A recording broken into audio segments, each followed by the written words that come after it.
Movie की शुरुआत में संध्या नाम की लड़की को दिखाते हैं जो अपने पेरेंट्स की बहुत लाडली है। वे संध्या को किसी भी चीज के लिए मना नहीं कहते और उसकी खुशी उनके लिए सब कुछ है। घर पर लाजवाब डिनर तैयार होता है, लेकिन फिर भी संध्या अपने पापा को जबरदस्ती अंडा डोसा खाने के लिए बाहर लेके जाती है। संध्या का एक बॉयफ्रेंड भी है जिसका नाम सतीश है। वो किसी ट्रिप पर गया है। अब उसे जलाने के लिए संध्या फास्ट फूड सेंटर में अपनी फोटो क्लिक करके उसे भेजती है। तुम इस वक्त फास्ट फूड सेंटर में क्या कर रही हो और किसके साथ आई हो? इस तरह वो सवाल करने लगता है, लेकिन फिर संध्या के पापा की फोटो देखकर उसको तसल्ली होती है। अब संध्या उसको वार्न करती है कि अगली बार मुझे छोड़कर ट्रिप के लिए अकेले गए तो मैं सच में किसी और लड़की के साथ भागकर चली जाऊंगी।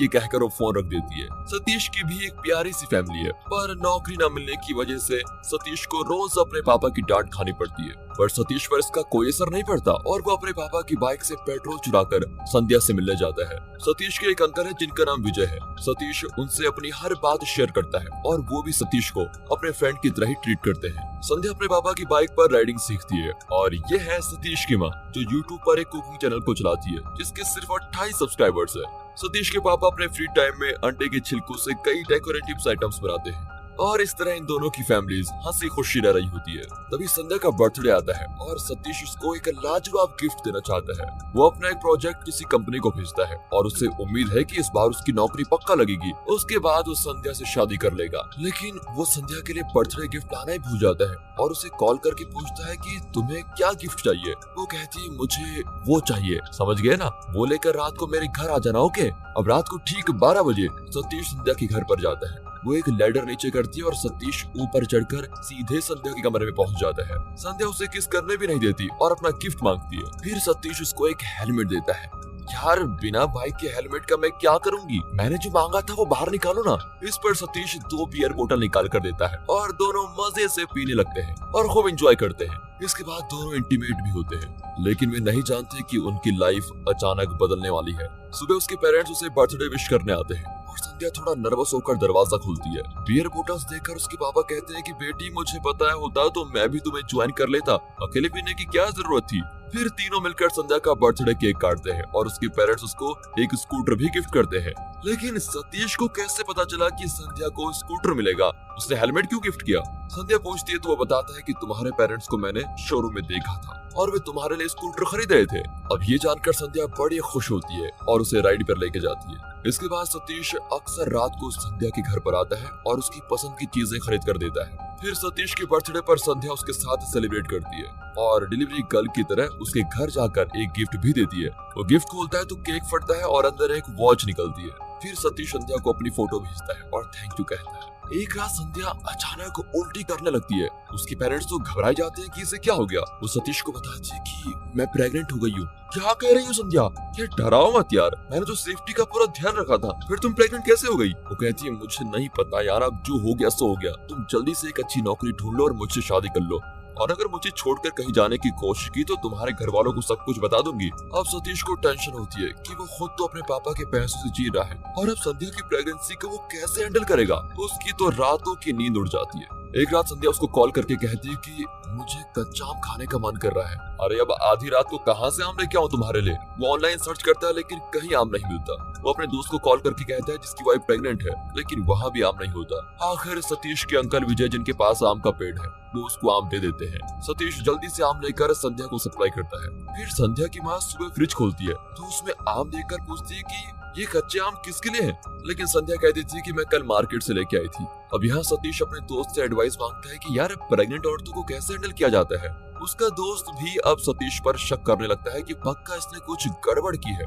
सतीश बहुत कंफ्यूज्ड होता है और संध्या से कहता है कि हमें ये बच्चा अबॉर्ट करना होगा। इस पर तो संध्या गुस्सा ही हो जाती है, लेकिन सतीश उसको समझाता है कि बिना नौकरी के हम बच्चा कैसे पालेंगे। फिर संध्या उसे खुश करने के लिए अबॉर्शन के लिए मान जाती है। अब सतीश एक हॉस्पिटल में अपॉइंटमेंट लेता है और बहुत देर वेट भी करता है, लेकिन संध्या हॉस्पिटल नहीं आती। वो फोन पर बताती है कि मैं अबॉर्शन नहीं करूंगी, मैं इस बच्चे को जन्म दूंगी।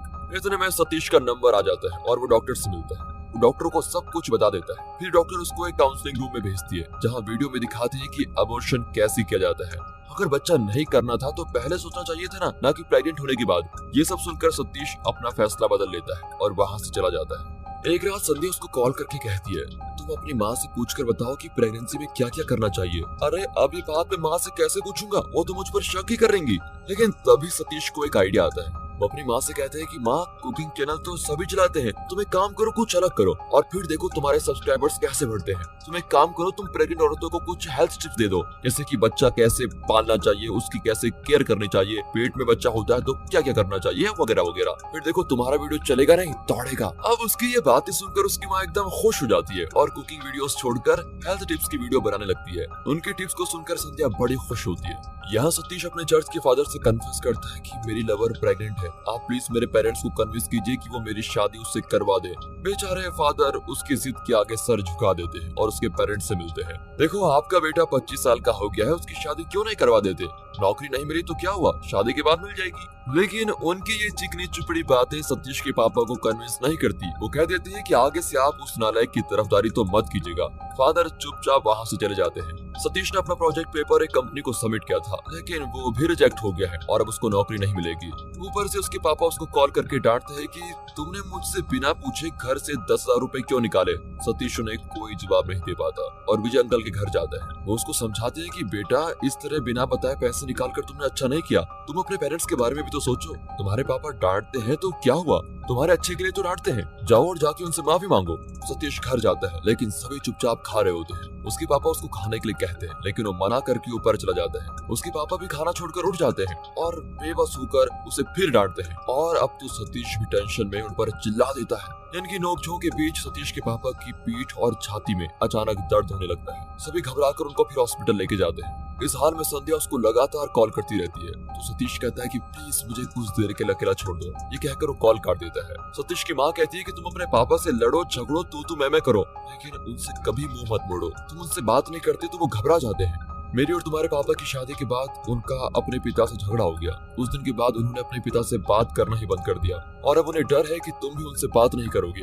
ये सब सुनकर तो सतीश बहुत भावुक हो जाता है। वो संध्या को लेकर अपने दादाजी से मिलने जाता है। उसके दादाजी सतीश को देखकर बड़े खुश होते हैं। 25 साल हो गए बेटा, एक बार भी तुम्हारा बाप मुझे देखने नहीं आया, कम से कम तू तो आ गया इस बूढ़े से मिलने, लेकिन वो मुझे तुम्हारे बचपन से लेकर आज तक की फोटोज भेजता रहता है। अब सतीश दादाजी को बताता है कि पापा को चेस्ट पेन हुआ था और वो हॉस्पिटल में है। ये सुनकर तो दादाजी को उनकी चिंता होने लगती है। वो सतीश के घर जाते हैं और तभी उनका बेटा हॉस्पिटल से वापस आता है। अपने पिता को देखकर वो उनके गले लग जाते हैं। सतीश की माँ भी बहुत खुश होती है और कई साल बाद अपने ससुर को चाय बना कर देती है। दादाजी कहते हैं कि बहू तुम्हारे हाथ की चाय की बात ही कुछ और है और मैं भी तुम्हारे कुकिंग चैनल को सब्सक्राइब कर चुका हूँ। सतीश की माँ खुशी के आंसू बहाने लगती है। सतीश के पापा बहुत खुश होते हैं कि जिस बेटे को वो निकम्मा समझ रहे थे, आज उसी की वजह से उनका परिवार एक हो गया है। खुशी के माहौल में एक दुखद घटना हो जाती है। अंकल विजय का देहांत हो जाता है। सतीश संध्या के साथ अपना दुख शेयर कर रहा होता है। तभी वो संध्या के बनाए हुए कुछ डायग्राम्स को देखता है और उसको एक मस्त आइडिया आता है। उसके आधार पर वो एक प्रोजेक्ट तैयार करके एक कंपनी को भेजता है। अब उसका प्रोजेक्ट देखकर उस कंपनी में एक अच्छी जॉब भी उसको मिल जाती है। वो जल्द ही एक कार भी खरीद लेता है। उसकी तरक्की देखकर संध्या बड़ी खुश होती है। उसका पेट अभी भी बड़ा नहीं हुआ है, लेकिन फिर भी वो आईने के सामने खड़ी होकर अपने पेट को सहलाने लगती है। ये सब उसकी माँ देख रही होती है। यहाँ सतीश के पापा को पता चल जाता है कि वो संध्या से प्यार करता है, लेकिन वो सतीश से कुछ नहीं पूछते। सतीश संध्या के पापा से मिलता है और बताता है कि मैं आपकी बेटी से प्यार करता हूँ और उससे शादी करना चाहता हूँ। संध्या के पापा संध्या की माँ को बुलाते हैं और दोनों मिलकर सतीश के बारे में पूछते हैं। जब सतीश अपने बारे में सब कुछ बता देता है तो वो पूछते हैं कि क्या तुम जानते हो कि हमारी बेटी 3 साल से ट्रीटमेंट ले रही है? अंकल वो तो सिर्फ 2 महीने से ट्रीटमेंट ले रही है, दरअसल हम दोनों से गलती हो गई थी। बेटा तुम कह क्या रहे हो? आंटी संध्या 3 महीने से प्रेग्नेंट है। अब संध्या के पेरेंट्स एक शॉकिंग बात बताते हैं। दरअसल संध्या कभी प्रेग्नेंट हो ही नहीं सकती। ये सुनकर सतीश की कुछ भी समझ नहीं आता। तभी वे फ्लैशबैक बताते हैं। इनकी 2 बेटियां हैं, वृंदा और संध्या। दोनों जुड़वा हैं। बचपन से दोनों बहनें बहुत क्लोज होती हैं। जब दोनों टीनेजर्स हो जाती हैं तो वृंदा की माहवारी शुरू होती है। उसी दौरान उन्हें पता चलता है कि संध्या को ना तो कभी पीरियड्स होंगे और ना ही वो कभी मां बन पाएगी। ये सब जानकर संध्या को वृंदा से बहुत नफरत होने लगती है और वो हमेशा उससे झगड़ती रहती है। दोनों बहनें जो प्यार से रहा करती थी अब एक दूसरे से दूर रहने लगती है। एक दिन संध्या पेट में दर्द के मारे तड़प रही होती है। वो अपनी माँ को बताती है कि मुझे भी पीरियड्स हुए हैं और उसकी माँ देख लेती है कि ये झूठ कह रही है। उसने बाथरूम में रेड इंक गिरा कर रखी होती है और तब से संध्या एक नॉर्मल लड़की की तरह खुद को इमेजिन करती रहती है। वो कभी कभी वृंदा को परेशान करने के लिए उसके सैनिटरी पैड्स भी छुपा देती है ताकि वो परेशान हो जाए। एक रात संध्या सोचती है कि जो मुझे नहीं मिला वो वृंदा को क्यों मिल रहा है। इस बात पर वृंदा के लिए उसके मन में इतनी नफरत हो जाती है कि वो वृंदा का खून करने पर उतर आती है, लेकिन खुशकिस्मती से उसके पेरेंट्स आकर उसको बचा लेते हैं। अब वो वृंदा को शहर से बाहर एक हॉस्टल में भर्ती करवा देते हैं और वो वहीं बड़ी होती है। फ्लैशबैक बताकर वे कहते हैं कि पिछले 3 साल से हम संध्या को एक साइकियाट्रिस्ट से कंसल्ट करवा रहे हैं। उसके बर्ताव में भी थोड़ा बदलाव आया है। दरअसल वो एक बच्चे की माँ बनना चाहती है, लेकिन उसकी शारीरिक स्थिति के कारण उसका सपना कभी सच नहीं होगा। इसलिए वो अपनी काल्पनिक दुनिया में खुद को प्रेग्नेंट समझकर उसी तरह बिहेव करती है। पर ताज्जुब की बात तो यह है कि संध्या खुद भी नहीं जानती कि वो सिर्फ अपनी कल्पना में प्रेग्नेंट है। ये सब सुनकर सतीश तो एक सेकंड के लिए चौंक जाता है, लेकिन फिर खुद को संभाल लेता है। वो बहुत मैच्योर तरीके से कहता है कि मुझे हमेशा से पता है कि संध्या दूसरी लड़कियों की तरह नहीं है, और अब आपकी बात सुनकर मुझे यकीन हो गया कि वो वाकई स्पेशल है। वो मेरे साथ रहेगी तो अपनी कल्पना से बाहर निकल आएगी और मेरे साथ खुश रहेगी। उसके बिना तो मैं भी खुश नहीं रह सकता। मैं उससे शादी करना चाहता हूँ। अब उसकी सुलझी हुई सोच देखकर संध्या के पेरेंट्स उसको बहुत पसंद करते हैं। कुछ साल बाद सतीश और संध्या की शादी भी हो जाती है और अब वृंदा, जिसे संध्या अपनी दुश्मन समझती थी, वो एक बच्चे को जन्म देती है। लेकिन वो उस बच्चे को संध्या के हाथ में देकर कहती है, ये तुम्हारा बच्चा है। संध्या की खुशी का ठिकाना नहीं होता। सतीश और संध्या मिलकर उस बच्चे को पालते हैं और दोनों एक दूसरे के साथ बहुत खुश होते हैं। और दोस्तों, इसी हैप्पी एंडिंग के साथ ये मूवी यहाँ पर खत्म होती है।